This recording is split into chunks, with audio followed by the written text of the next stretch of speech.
Bom dia, gente. Como eu falei, cheguei atrasado.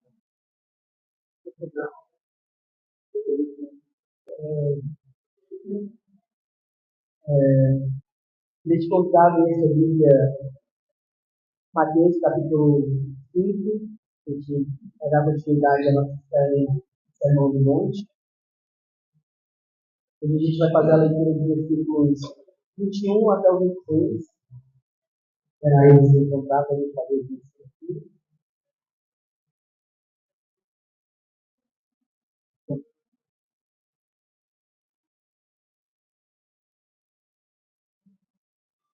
Mateus 5, a partir do versículo 21. Bem? Diz assim: Vocês ouviram o que foi dito aos seus antepassados: não assassine. E quem assassinar estará sujeito a julgamento. Mas eu digo a vocês que qualquer que se irá contra o seu irmão estará sujeito a julgamento. Do mesmo modo, qualquer que disser ao seu irmão tolo será levado ao tribunal. E qualquer que disser insensato corre o risco de ser lançado no fogo do inferno. Portanto, se você estiver apresentando a sua oferta diante do altar e ali se lembrar de que o seu irmão tem algo contra você, deixe a sua oferta ali, diante do altar, e vá primeiro reconciliar-se com o seu irmão. Depois volte e apresente sua oferta. Não demore para entrar em acordo com o adversário que pretende levar você ao tribunal. Faça isso enquanto ainda estiver com ele no caminho. Caso contrário, ele poderá entregar você ao juiz, e o juiz entregá-lo ao guarda, e você poderá ser lançado na prisão. Em verdade lhe digo que você não sairá de lá enquanto não pagar o último centavo. Vamos orar. Deus, obrigado, Senhor, por essa manhã, Pai. Obrigado por todos que estão aqui. Obrigado por tua palavra que foi lida, Senhor. Que o Senhor me encheu os nossos corações. Que o teu amor, a tua graça, Senhor, nos alcance nessa manhã. De maneira que a gente possa ser transformado, que a gente possa conseguir, Senhor, aplicar tudo isso nas nossas vidas, conseguir, Senhor, traduzir isso tudo para as nossas realidades, que a tua palavra, Senhor, toque, Senhor, esse chão real que nós precisamos todos os dias, e transforme a nós e aqueles que estão ao nosso redor. Que essa comunidade, Senhor, seja transformada pela tua palavra, guiada pela tua palavra, Senhor, que nós nos arrependamos dia após dia do nosso pecado, através daquilo que a tua palavra revela às nossas vidas. Em nome de Jesus que nós choramos e te agradecemos. Amém. Bem, gente, essa é uma passagem muito conhecida, né? O Sermão do Monte é bem conhecido. Eu acho que é bem pregado nas igrejas até. Mas às vezes às vezes não, a gente sempre tem que voltar a essa passagem do Sermão da Montanha, porque ali Jesus falando com os seus primeiros discípulos, com a primeira comunidade de fé ali, né, vamos dizer assim. Jesus está estabelecendo algo, estabelecendo meio, e a gente vê as coisas relevantes, as coisas importantes sendo faladas ali, aos pés de Jesus, naquele monte, para que todos pudessem ouvir, para que todos tivessem a oportunidade de ser transformados, de ser mudados, e de mudarem a sua conduta, de serem transformados de verdade através das palavras de Jesus. Talvez não, mas eu vejo. Todos nós aqui já escutamos um tipo de frase assim: eu não quero mais nem ver fulano pintado de ouro na minha frente. Ou então, fulano morreu para mim. Ou então, sei lá, algo do tipo: não, tal pessoa me magoou e eu não quero mais nem conversa com ela daqui para frente. Fulano de tal só me faz mal, então eu não quero. Gente, guardem as devidas proporções aqui, certo? Estou levando para extremo, então. Vai ter situações que a gente não vai poder estar com outras pessoas que fazem o período da nossa vida ou algo tipo. Mas eu não estou indo para esse extremo. Mas a realidade é que hoje a gente tem escutado muito isso, tem sido cada vez mais comum. A gente vê as pessoas nos Instagrams da vida, no Twitter, não vejo Twitter, né? no Instagram da vida, as pessoas seguirem em semelhança uns com os outros, seguem na mesma dinâmica de se algo me tira a paz, eu não quero para mim. Paz, né? Aquela paz, tipo assim, se algo não me incomoda, se algo me incomoda, se algo me perturba, se algo me tira da minha zona de conforto, eu não quero perto, eu não quero para mim, está me fazendo mal. Mas, na verdade, poderia estar causando mal que há em nós e a gente não percebe. Esse texto fala um pouco sobre isso, certo, gente? Se nós olharmos aí para esse texto que a gente leu, eu consigo identificar aí mais ou menos uma estrutura dividida em 3 blocos para que a gente consiga entender melhor. Versículos 21 e 22, a gente vai ver Cristo falando sobre uma superficialidade legalista, uma moral rasa, uma moralidade rasa das pessoas que interpretavam a lei naquela época, os doutores da lei. É isso que Jesus está falando. Versículos 23 e 24, a gente vai ver sobre Jesus falando sobre a urgência da reconciliação, né? No primeiro bloco, ele fala sobre a maneira que o mandamento é tratado, de maneira superficial, de maneira rasa. No segundo bloco, ele vai falar que, após ele abordar isso, após ele trazer um espírito de intensidade diferente para o mandamento, ele vem e fala sobre a urgência que há com relação à reconciliação de uns com os outros. A urgência que há com relação aos rompimentos que já naquela época, Jesus já conseguia notar no meio dos irmãos, no meio do povo judeu. E em último bloco aqui que eu separei, os versículos 25 e 26, a gente vai ver Jesus abordando as consequências quando nós não levamos em consideração a essa pressa, a essa relevância que Cristo está dando aqui para a reconciliação. Nós somos um povo que prega e deve viver a reconciliação. E se nós não ligamos para isso, a gente tem crise de identidade, a gente na verdade não está agindo como povo de Deus, como discípulo de Deus, isso traz consequências. Não agir para corrigir isso urgentemente traz consequências. Isso é uma realidade, né? A gente vai ver no decorrer do sermão sobre isso. Só ver aqui que orar para mim entender.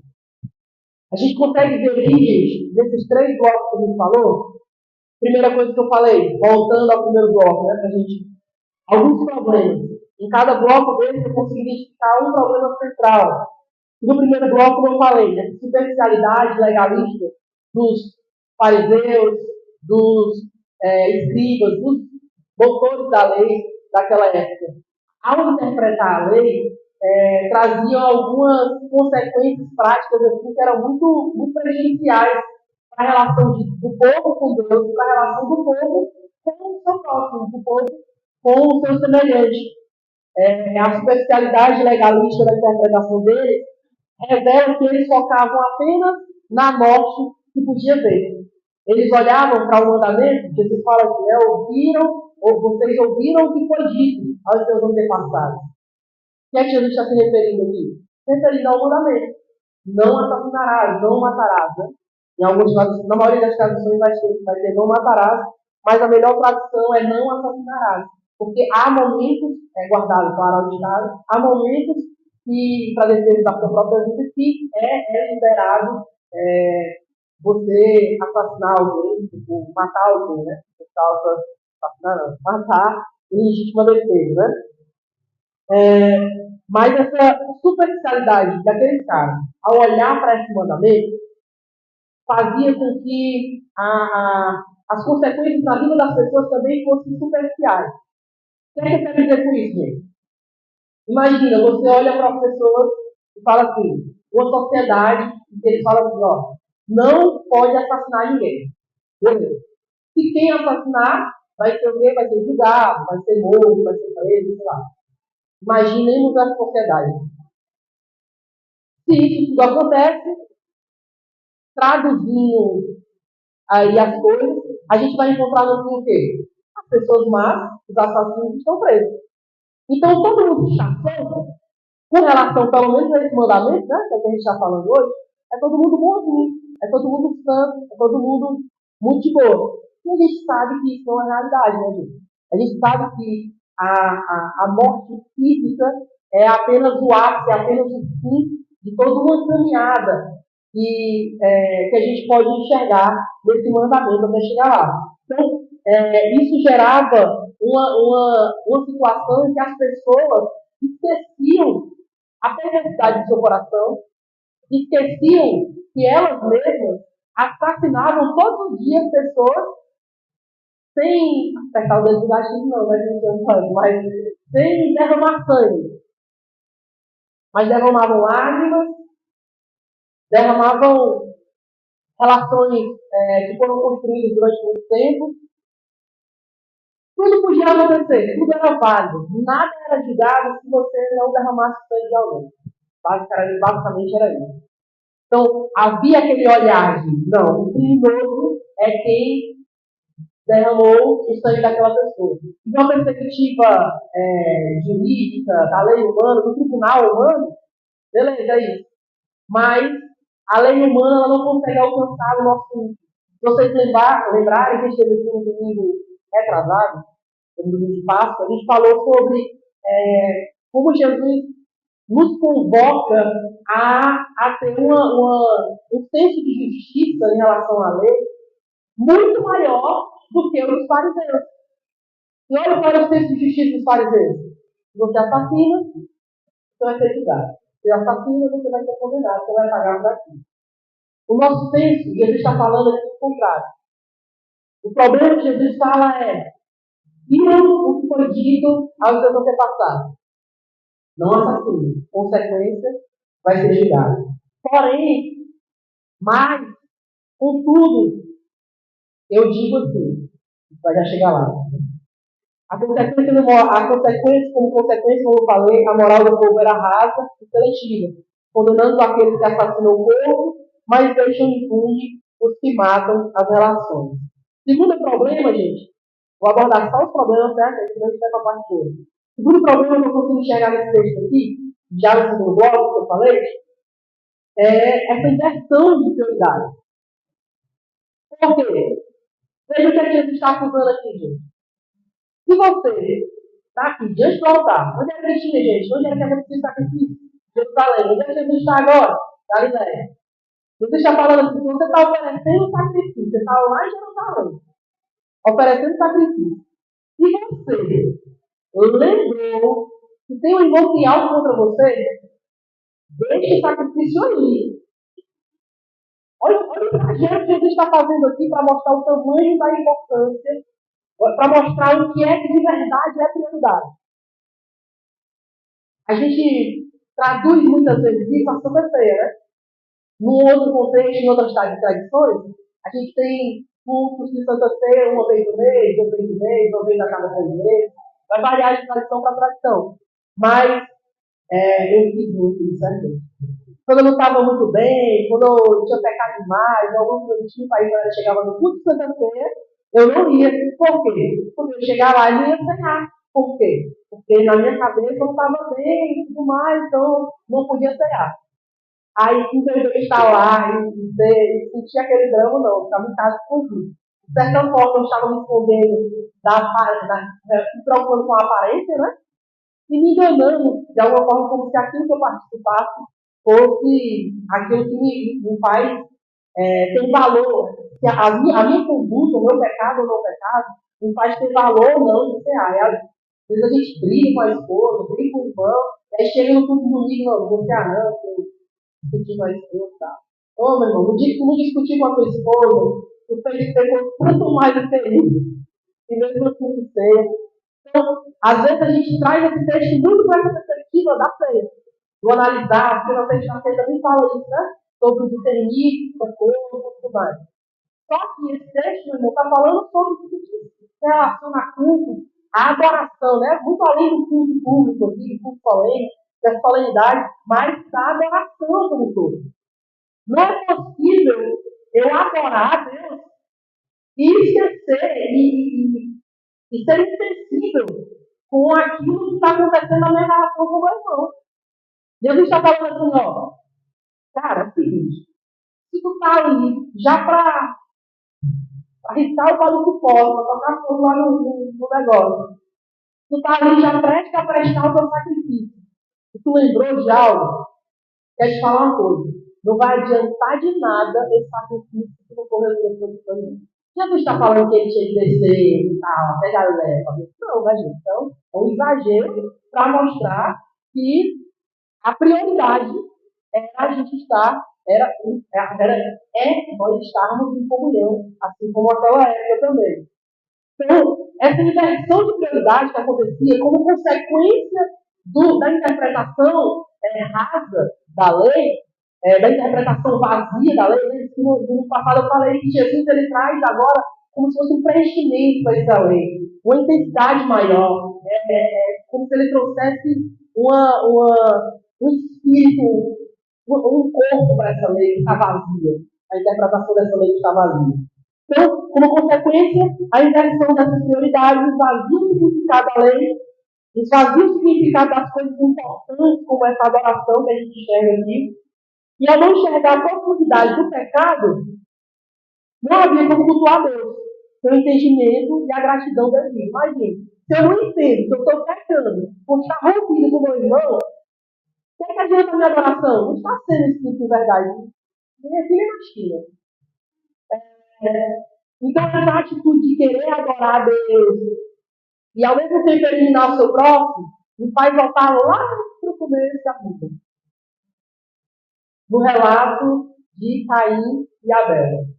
Caim prestou a sua oferta a Deus, né? Mas ao mesmo tempo, o que é que ele falou quando Deus perguntou onde é que estava o seu irmão? Ele falou assim: não tem nada a ver com o meu irmão. Ele queria oferecer sua adoração a Deus, mas o irmão que é bom, a responsabilidade do irmão que é bom, nada. Então, o que é que resta? Qual é a consequência para isso? Maldição. Então, a cada dia que nós lidamos, entenda, isso pode não parecer o legalismo como a gente conhece, o legalismo do paletó, o legalismo da pessoa que não abre o coração, que não mostra as suas fraquezas, as suas fragilidades. Mas isso também é legalismo. Também é uma moral falsa, não é uma moral cristã, não é uma moral que Cristo nos ensinou. Não adianta nós estarmos aqui, domingo após domingo, se nós não entendermos a responsabilidade que nós temos com o nosso irmão. E essa responsabilidade tem o seu fim na nossa comunhão. É por isso que nós participamos da ceia domingo após domingo. A adoração está totalmente integrada com a comunhão do povo. Em terceiro problema aqui, eu destaquei o seguinte: a dureza do coração. Jesus está falando aqui que, se tem alguém que vai te levar para o tribunal, procura, não demora. Ele diz assim, não demora. Mas, enquanto você está com ele no caminho, procura entrar em acordo amigável. É menos danoso você fazer isso do que você ir para o tribunal. Você vai estar correndo risco de sofrer uma pena muito maior. O que é que Jesus está falando? A gente não pode deixar para depois. A gente precisa se apressar com relação a isso. E se a gente não faz isso, cada dia que passa, cada minuto que passa, isso é uma coisa que a gente consegue tocar quase na realidade. Vou falar da minha realidade, né? Eu sou brasileiro, faço muito novo sofrer. Não. Eu sou um cara que quando a gente discute, o orgulho grita, o ego vai lá em cima. Não tem muito ego, não, né? Se eu puder, eu passo 3, 4 dias, como a gente já passou, 3, 4 dias sem se falar praticamente dentro de casa. No começo de certo e tal. Mas, por quê? E é engraçado que na minha concepção eu até justificava falar assim, não, eu não quero falar coisas grosseiras para ela, eu não quero magoar ela, se eu for conversar aqui e resolver com ela agora, eu vou falar o que eu não devo, vai dar uma merda maior. Então é sábio a minha atitude. E é sábio a minha atitude deixar minha esposa sofrendo durante vários dias, né? Então, para me colocar no mesmo lugar, é isso. E aí a gente parece, às vezes a gente tem a percepção de que, tipo, a gente brigou com alguém agora, eu briguei com a minha esposa agora, amanhã vai amanhecer o dia, eu vou me zangar com ela, eu vou virar com ela, e vai ser outra coisa, um outro dia. Não, meu Deus. Isso parece que é uma coisa que vai acumulando.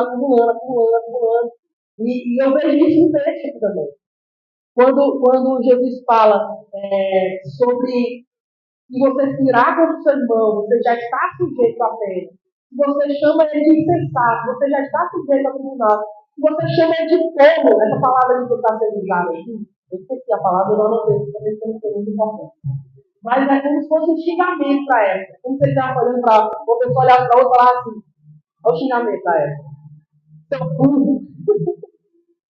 Entendeu? Não é como se você estivesse desvalorizando aquela pessoa, você estivesse denegrindo, tirando a dignidade daquela pessoa. Jesus está falando o quê? Se você faz isso com seu irmão, você pode parar, sabe aonde? Muito capioso, no fogo do inferno. Jesus pega a régua do fariseu e fala assim: ó, lá em cima. Se talvez conseguisse alcançar, né, a régua dele, a pedida dele, a medida de Jesus, ele tem conseguido se alcançar. Nos coloca em que patamar aqui, olhando para todas as problemáticas, que o nosso coração é duro, que nós somos pecadores, e que mesmo no mandamento, e que a gente talvez não vá lá e execute alguém, sei lá, né? Mas a gente está executando pessoas todos os dias da nossa vida. Então, essa resistência em se reconciliar com o próximo é uma resistência contra o próprio Deus. Você está resistindo em se reconciliar com alguém que é a imagem e semelhança de Deus.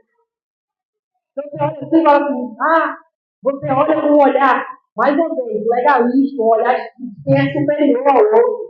Não, eu não matei ninguém, então eu olho para o assassino e falo assim, merece tudo que há de pior no mundo. Por quê? Porque eu me sinto superior a ele, porque eu não matei ninguém. Só que quando Jesus pega esse mandamento e fala assim, deixa eu só colocar esse mandamento dentro do seu coração, para sentir drama. E você não lembra assim, de tantas pessoas que você foi ignorante, foi arrogante, de tantas pessoas que você ignorou, que você não deu importância à dor dela, de tantas pessoas que você agrediu com palavras, ou de certa forma com rejeição. E você fala assim, quem sou eu para ajudar esse cara? Entendeu? Então, Jesus nos chama nesse primeiro bloco, a olhar todos esses problemas para esse lugar, pecado.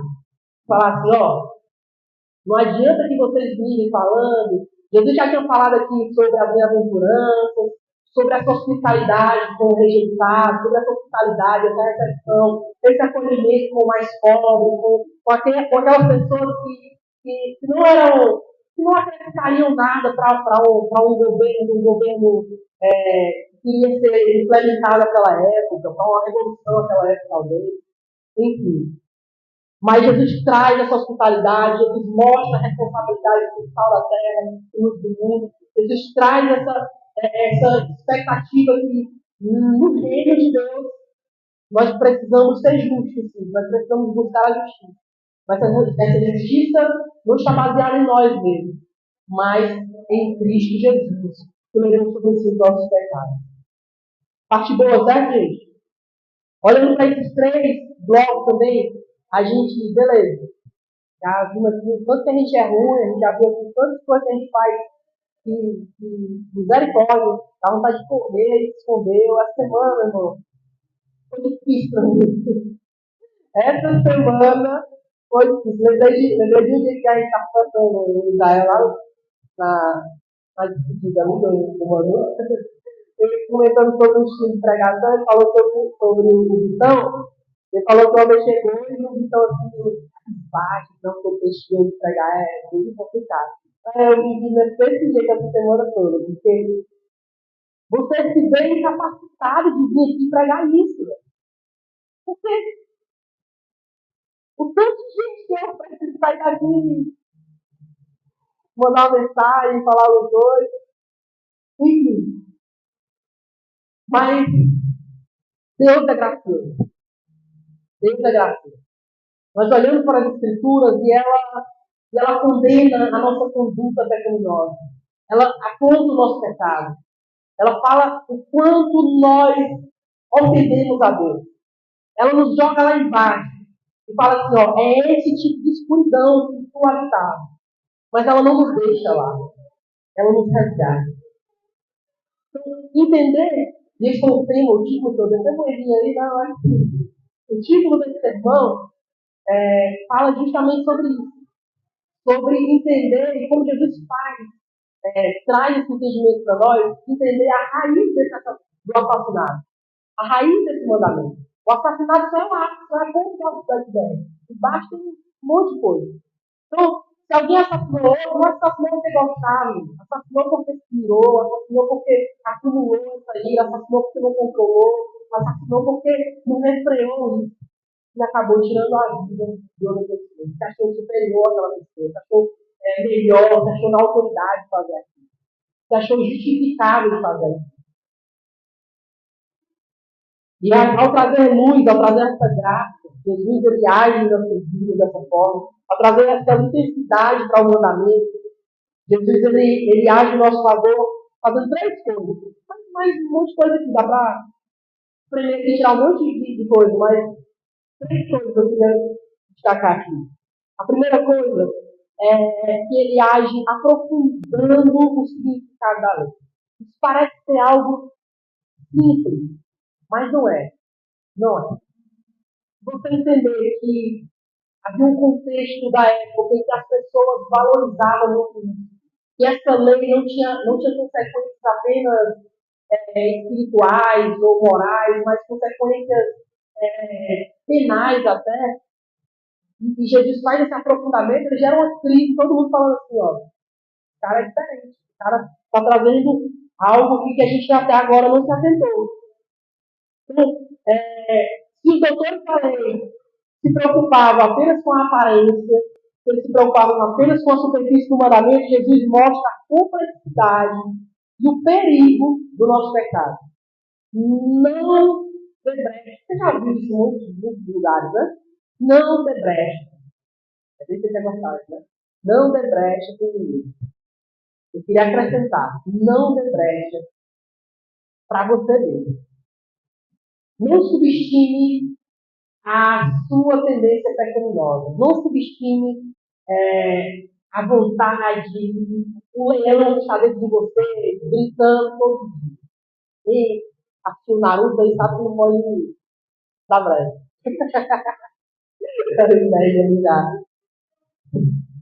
Então, gente, não devemos subestimar os nossos pecados. Jesus aponta isso. Em um contexto de se você não mata ninguém, você está bem, está absolvido, Jesus está falando assim, ó, não está absolvido, não. Mostrar isso é graça. Imagina o tanto de pessoas que nós temos por aí que não conseguem enxergar esse pecado. Talvez, se você já evangelizou alguém, meu irmão, você já encontrou alguém que vai falar assim, não sei o quê, você percebe que a pessoa não sente que é pecadora, porque ela faz caridade, porque ela nunca matou, nunca roubou, quase um personagem que contava coisa, né? Estou matando, roubando e prostituindo, né? Então, são santos. Então, às vezes, as percepções que as pessoas têm, ainda hoje, que é a percepção que as pessoas tinham naquela época. Jesus está falando, não é assim. E falar que não é assim é graça. Mostrar que nós somos pecadores é graça de Deus para a nossa vida. Porque não nos deixar na nossa ignorância já é o início, já é o primeiro passo para nosso arrependimento. A dinâmica de trazer à memória aquilo que foi dito anteriormente, algo que ele já conhecia, que é não assassine, não você vai sofrer as consequências, mas se dirigindo a ele com intensidade, nós que o texto fala, ouviram que vocês, o que foi dito aos seus antepassados, mas eu digo a vocês. Jesus está colocando aqui a responsabilidade para outras pessoas. A vocês, meus discípulos, escutem o que eu estou dizendo. Se você tirar seu irmão, você já está pecando. Se você tirar seu irmão, você já é um assassino. Jesus traz a responsabilidade para ele. Ele traz essa intensidade, ele traz essa autoridade. Ele fala que faz isso com a autoridade do Filho de Deus. Ele evidenciou a responsabilidade dos discípulos diante daquilo que a lei já apontava, mas agora eles podiam ver quem eram de verdade, podiam se arrepender de verdade. Então, o grande problema que nós temos, né? As pessoas frequentam a igreja, as pessoas vão ao domingo na igreja, mas não se arrependem de verdade. Não há transformação. Porque não há conhecimento do pecado que ela faz. Para ela, isso é normal. Ao nos deparar com a lei, temos por vezes o mesmo sentimento daquelas pessoas, a sensação de absolvição, pois nunca matamos ninguém, nunca roubamos algo, quando na verdade roubamos a dignidade daquele de quem proferimos estudos, assassinamos pessoas de nossas vidas, como se fosse um lixo a ser descartado, seguindo a tendência do momento, que tira a minha paz, eu me afasto. Basicamente é isso. Olha o tanto de demoníaco que é essa conduta, que parece nos trazer paz. Segunda coisa, gente.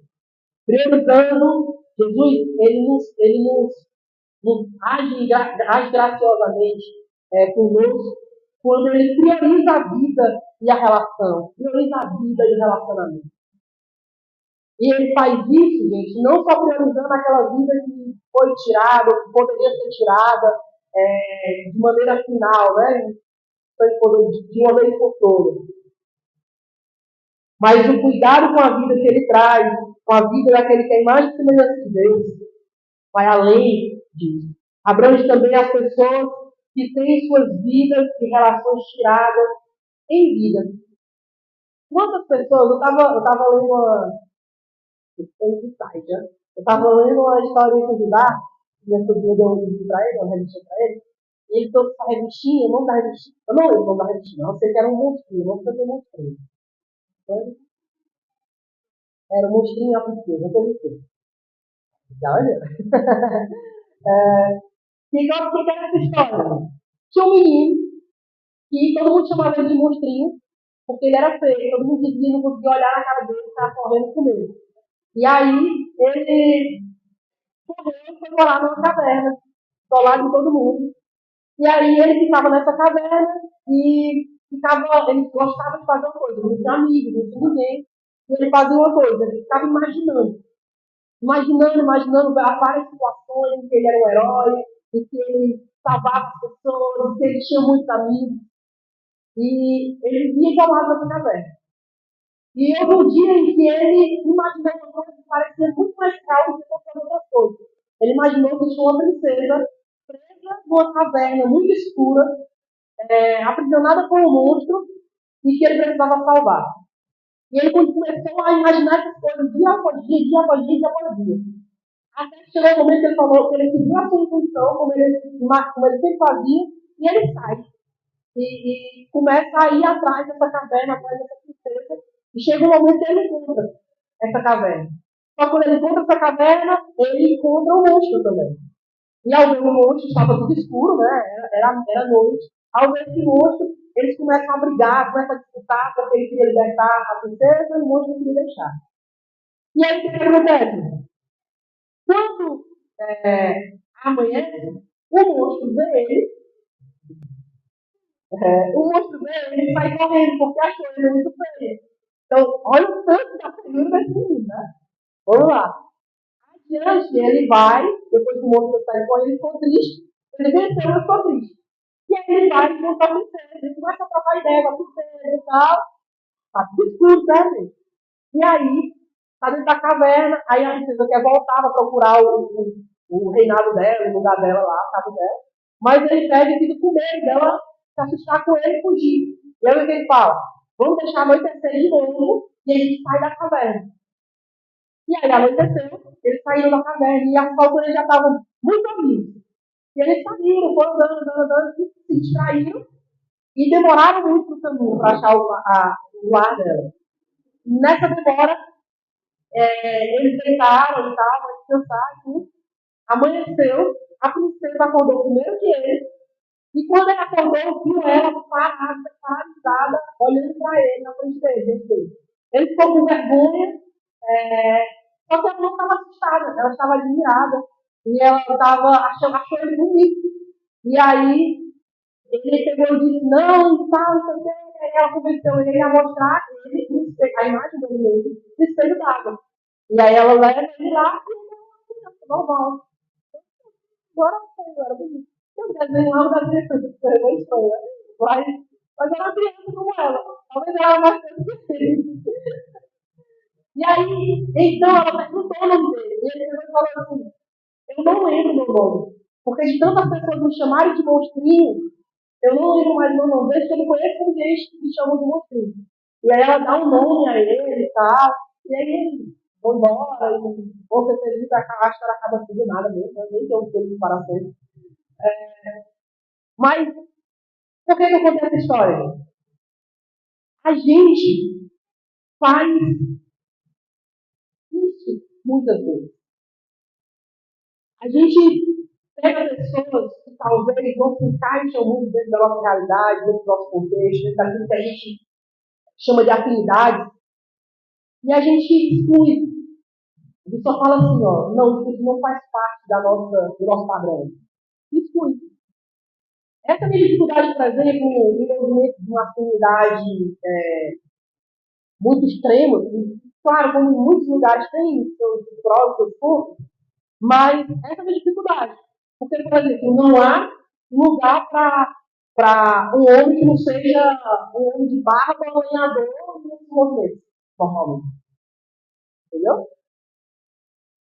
Quando isso é muito recente, esse tipo de estereótipo é muito recente na humanidade.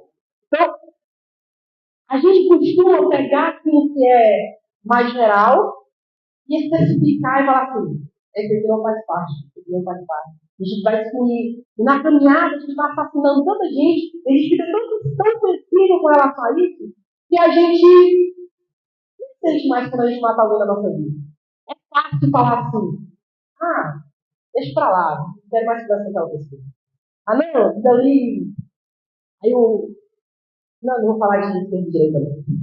Tá muito manjado, tá obrigado. Então, gente, Jesus usa esse exagero, mostra para eles como cultuar, amar, servir, elogiar o próximo, não cola. Tudo isso está muito ligado, tudo isso está muito integrado.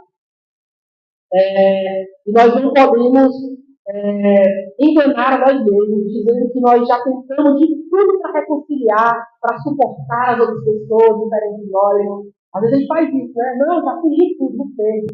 Foi lá e falou assim, ó, me perdoa. E a pessoa falou assim, ó, não, claro, quem é casado aqui sabe. Somente as mulheres vão trabalhar juntos. A gente vai lá e fala assim, me perdoa, ela fala assim, não é conversa não. Faço mais isso, mais isso. Eu sou mais dureza. E a gente fala assim, não, cumpri meu papel. Fui lá, carimbei, ó, tá aqui, tá a prova. Às vezes fala até a mensagem, né? Pediu perdão no WhatsApp e a pessoa não quis perdoar naquela hora. Não teve esforço algum, nem sair de casa, nem de encontrar pessoalmente. Mas tá tudo bem. Eu fiz minha parte. Nós não fazemos nada do que os fariseus, os escribas, do que os doutores da lei daquela época, do que os hipócritas daquela época faziam. Nada diferente. Nossa conduta não é nada desigual com a dele. Pelo contrário, é totalmente semelhante. E terceira coisa, Jesus, última, né? Finalizar. Jesus mostra a sabedoria contida na sua reconciliação. Gente, olha assim, de maneira bem grotesca para essa última parte do texto, Jesus falando assim, ó. Tem um problema com o irmão, o cara vai te levar para o tribunal. No caminho, tenta conversar com ele. Jesus está com o que eu vejo aqui? Eu vejo sabedoria. Jesus falando assim, ó, é melhor tu entrar em acordo do que ser bonito e vai pior depois. Jesus está falando que, da mesma forma que, em última instância, a ira contra o nosso próximo, lembre-se, não é ira pelo zelo das coisas de Deus. Irar em si não é pecado. Deus também se ira. Mas a ira contra o nosso próximo, a ira derramada nas relações, é que é pecado. Então, se a última consequência da ira é o assassinato, se a ira é a raiz do assassinato, então a misericórdia, meu irmão, é uma saída muito mais cara para você. Então, larga a mão que você deixa o teu orgulho de lado, deixa a tua razão de lado, não queira estar certo. Tem um ditado, né, popular, assim, né, sabedoria popular, fala, todo mundo quando vai casar, alguém fala assim, né, ó, já sabe, né, vai casar, a mulher vai sempre ter razão. A forma não tem demais com isso. Eu lutei demais com isso para não deixar isso acontecer lá em casa, e lutei demais com isso para não aceitar. Mas, meu irmão, isso é verdade. Isso é um sabe. Não ter razão também é se sacrificar por aquele que naquele momento não está entendendo, que ele está sem razão, mas está querendo com toda a razão do mundo.